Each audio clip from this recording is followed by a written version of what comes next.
Welcome back to The Joy of Vinyl. I'm Rick Coste. In the last episode, I talked about a free way to improve your sound, speaker placement. By slightly tweaking where the sound is directed, you can greatly enhance your soundstage. But the second tweak was suggested to me by a viewer of the show, Calvin. So thanks, Calvin. This is tweak number 2, and it also involves your speakers. It's not free, but you can add it to your setup for less than $40. So what am I talking about? Well, I'm talking about speaker pads. What are speaker pads and what's the point of them? Is it yet another gimmick meant to separate you from your hard-earned money? Well, thankfully, they won't set you back much.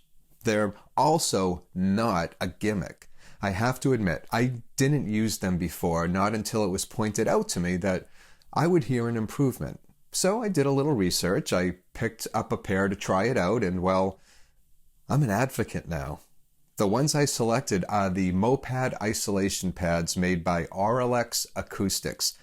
They're made out of very dense foam, and it comes with they come with a pair of wedges to adjust the angle if you need to. You'll hear speaker pads referred to as decoupling pads or isolation pads, and that's exactly what they're meant to do. Decouple or isolate your speakers from the surface that they rest on. And this is to reduce any issues that are related to vibrations and resonance. As I mentioned, the MoPads are made out of dense foam. You'll also find pads made out of other damping properties like, say, rubber or neoprene. These materials absorb the vibrations, and that improves sound clarity. So, how do they do that? Well, my speakers sit on the tops of a pair of wooden cabinets, or right on top of a pair of wooden cabinets, one on each side. The cabinets are solid, but they're also made out of wood. It's prone to vibrations. Vibrations transmitted from the speakers have a tendency, unless treated, to create a sort of vibrational, I'm going to call it a feedback loop. So the cabinets are separated from the center unit, which is right behind me. It's separated from that, and that's what my turntable sits on. So those vibrations don't reach my turntable. Now, that would be disastrous. But nothing prevented the vibrations from interfering with the speaker itself. By decoupling the speakers from the cabinets, I'm basically reducing the chances of the surface of the cabinet acting as a secondary resonator.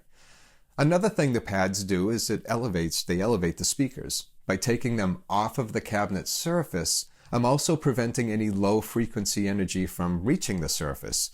So this ultimately improves the bass performance and the bass that I'm, hearing audibly.